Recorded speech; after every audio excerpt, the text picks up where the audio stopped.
नमस्कार दोस्तों, जय हिंद जय भारत। मैं हूं CL Saini, CDRK Saini B Ed classes में आप सभी का हार्दिक स्वागत है, अभिनंदन है। दोस्तों, आप द्वारा हमारे चैनल की इस हेल्पलाइन नंबर पर जो भी टॉपिक आप द्वारा हमें सेंड किए जाते हैं उन्हें हम आपसे बातचीत करते हैं, तत्पश्चात ऑनलाइन समझाने का प्रयास करते हैं।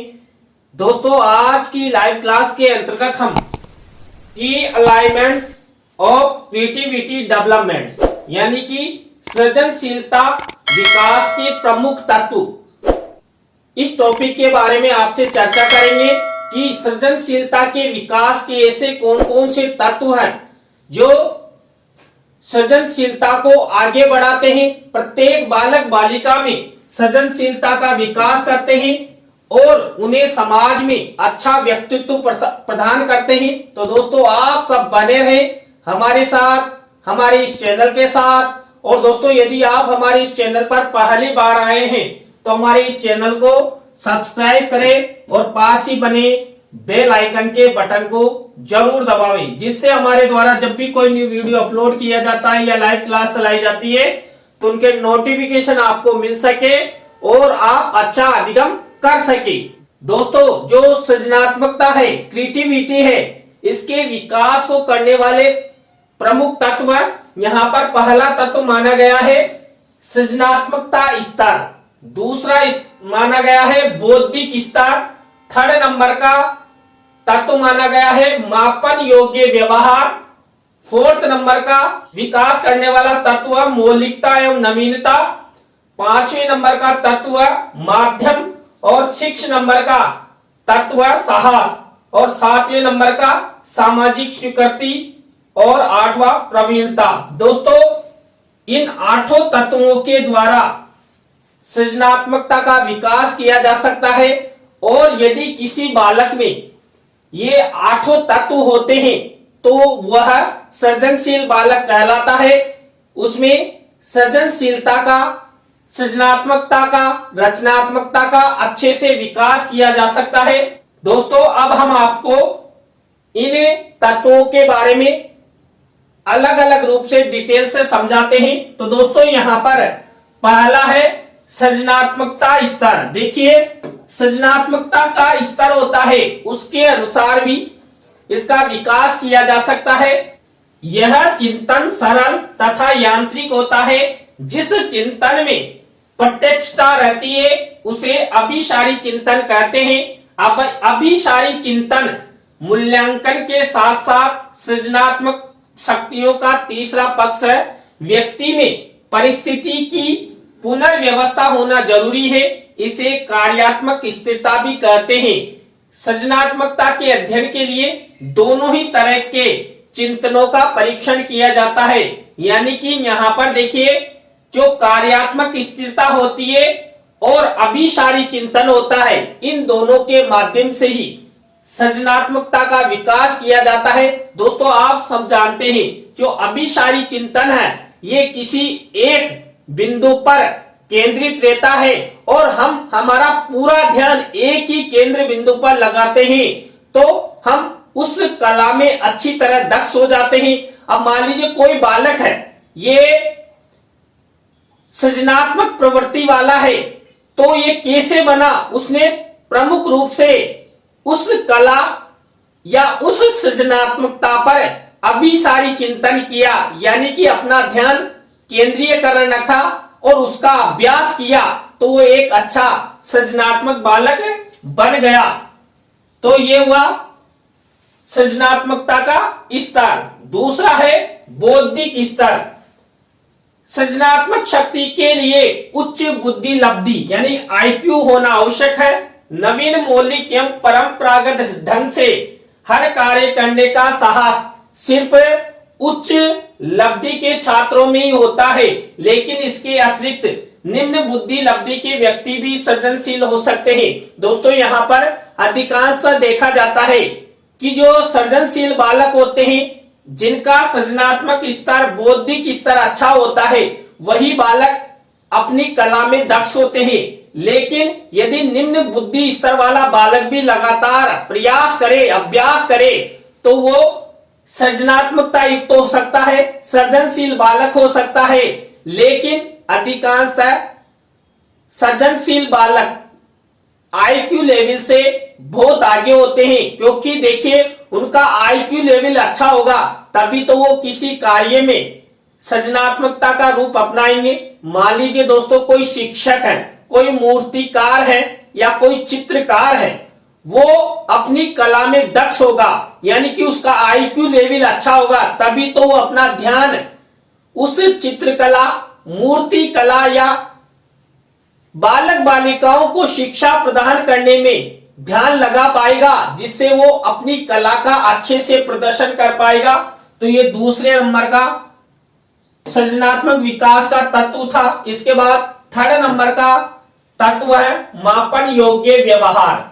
सृजनात्मकता का यह महत्वपूर्ण तत्व है, इसका पता मापन के उन व्यवहारों से चलता है जो वस्तुनिष्ठ, विश्वसनीय एवं वैध विधि से मापे जा सके। जिन व्यवहारों को उक्त विधियों से नहीं मापा जा सकता उनका अध्ययन असंभव है।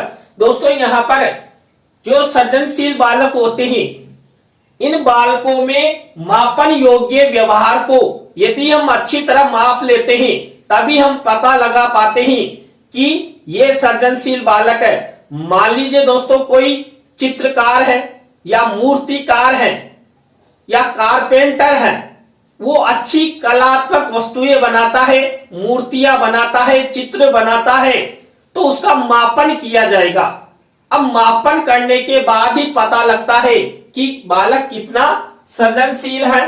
तो यहाँ पर मापन योग्य व्यवहार के द्वारा ही सृजनात्मकता का पता लगाया जाता है। इसके बाद मौलिकता एवं नवीनता। सृजनात्मकता के लिए मौलिकता एवं नवीन ढंग से कार्य करने की योग्यता नितांत आवश्यक है। अगर परंपरागत ढंग से हटकर नवीन कार्य करने का साहस बालकों में विद्यमान है तो वह सृजनात्मकता की सीमा में आएगा। दोस्तों सृजनशीलता का विकास करना है तो हमें किसी भी कार्य क्षेत्र में, चाहे वो चित्रकला का हो, मूर्ति कला का हो या शिक्षक क्षेत्र का हो, उन सब में हमें मौलिकता लानी होगी, नवीनता लानी होगी। ये नहीं हम किसी की कॉपी कर दे, नहीं, हमें खुद का, अपनी मानसिक शक्तियों का प्रयोग करते हुए नए ढंग से समाज में एक नया आयाम प्रस्तुत करना होगा। हमें समाज में दिखाना होगा कि हमारी कला यह है। तो यहां पर यदि मौलिकता एवं नवीनता प्रत्येक बालक में लाई जाएगी तो यहां पर सृजनात्मकता का विकास अच्छी तरह हो सकेगा। इसी तरह दोस्तों सृजनात्मकता विकास का नेक्स्ट तत्व होता है माध्यम। सृजनात्मकता का कोई ना कोई माध्यम अवश्य होना चाहिए। चिंतन, लेखन, वाचन, तर्क, कल्पना, अध्यापन एवं अन्य किसी क्रिया के माध्यम से अगर कोई बालक अपनी सृजनात्मक शक्ति का प्रदर्शन करता है तो वह सृजनात्मकता होगी। दोस्तों यहाँ पर मैंने आपको बताया ना कि सृजनात्मकता किसी भी क्षेत्र से, किसी भी वस्तु के प्रति हो सकती है। हम जा रहे हैं, हमें कुछ दिखाई दे रहा है तो वहां पर भी हम अपनी सृजनात्मकता दिखा सकते हैं। हमें मान लीजिए देखिए शादी में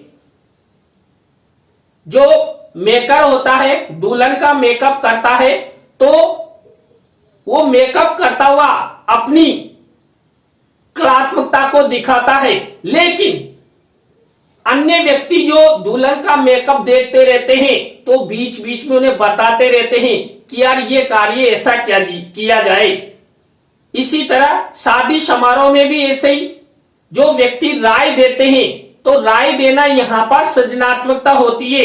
दोस्तों राय देने से हम उस कार्य में नवीनता ला देते हैं कि यार स्वागत गेट इधर है तो इधर बना देंगे तो ये सुविधा रहेगी और यहां से बारात भी आसानी से चली जाएगी। तो इस तरह यहां पर सृजनात्मकता लाई जाती है। इसी तरह कोई चित्रकार या मूर्तिकार चित्र बना रहा है या मूर्ति बना रहा है, तो उसमें थोड़ा सा चेंजेस करके कुछ नवीनता ला दी जाए तो क्या होगा, वहां पर उसकी कलात्मकता अच्छी होगी, चित्र या मूर्ति अच्छी बनेगी। तो यहां पर हमें किसी भी क्षेत्र का सहारा अर्थात माध्यम लेते हुए सृजनात्मकता अपनाते हैं। मान लीजिए कोई बालक अपना चिंतन विकसित करेगा या कोई लेखन संबंधी सृजनात्मकता अपनाएगा, या कई बार देखिए कई व्यक्ति बोलने में वाचाल होते हैं, तो आपने नेता लोगों को देखा है उनके वाचन में कितनी सृजनात्मकता होती है, वो जनता को कितना बेवकूफ बना देते हैं और अपने पक्ष में वोटिंग करने के लिए तुरंत तैयार कर लेते हैं। तो ये यहां पर वाचन संबंधी सृजनात्मकता होती है। कई बार हम कई ऐसी कल्पनाएं कर लेते हैं और उन कल्पनाओं को भी हम सार्थक करने का प्रयास करते हैं। तो यहां पर हम माध्यम के द्वारा ही सृजनात्मकता ला सकते हैं। इसके बाद साहस, साहस भी सृजनात्मकता का महत्वपूर्ण तत्व है। अगर किसी बालक में नए ढंग से कार्य करने का ढंग, असफलताओं में न घबराने का साहस एवं समाज की रूढ़ियों व परंपराओं को परिवर्तित करने का साहस नहीं है, तो वह मौलिकता की उत्पत्ति नहीं कर सकता। दोस्तों यहां पर यदि सृजनशीलता का विकास करना है तो हमें मौलिकता लानी होगी।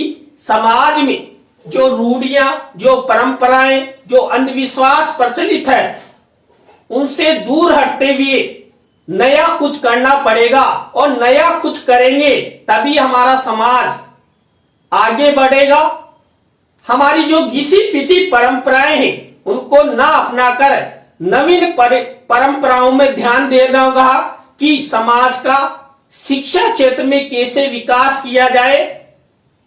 इस तरह का चिंतन किया जाएगा तो हमारा समाज आगे बढ़ेगा।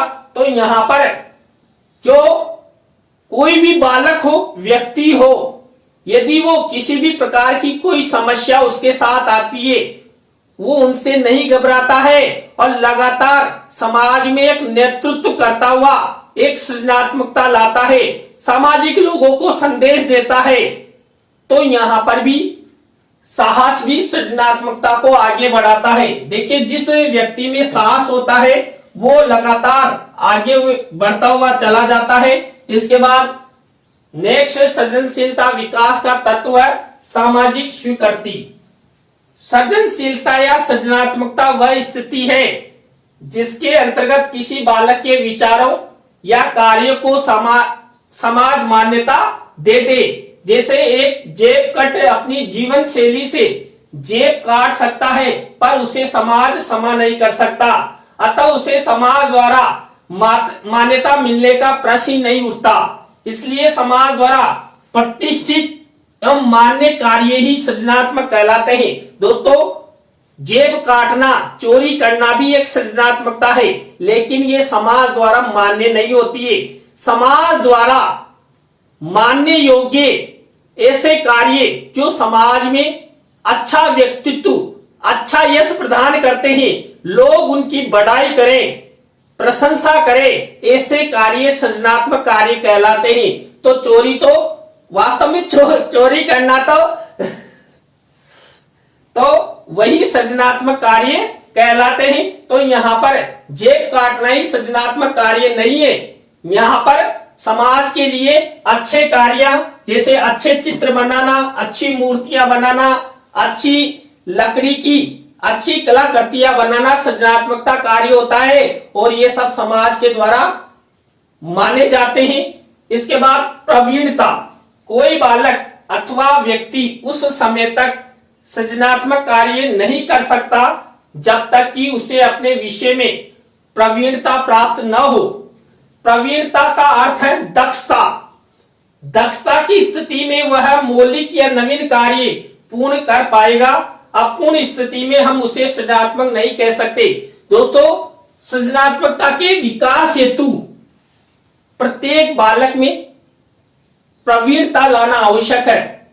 प्रवीणता से तात्पर्य दक्षता होना, मान लीजिए कोई चित्रकला में दक्ष है, कोई मूर्ति कला में दक्ष है, कोई काष्ठ कला में दक्ष है, कोई शिक्षक शिक्षण में दक्ष है, छात्र छात्राओं को मोटिवेशन प्रदान करने में दक्ष है, तो एक दक्षता आएगी तभी जाकर सृजनात्मकता का विकास हो सकता है। तो दोस्तों आज की लाइव क्लास के अंतर्गत हमने आपको सृजनशीलता विकास के 8 तत्वों के बारे में बताया। दोस्तों आज की लाइव क्लास आपको कैसी लगी कमेंट्स में हमें जरूर बताएं।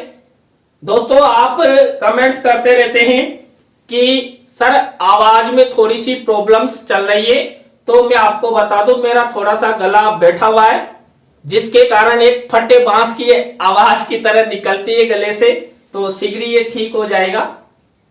तो दोस्तों आज की लाइव क्लास में बस इतना ही। न्यू लाइव क्लास के साथ हम आपसे फिर मिलेंगे CDRK सैनी B.Ed क्लासेज में। जय हिंद, जय भारत, राम राम सर।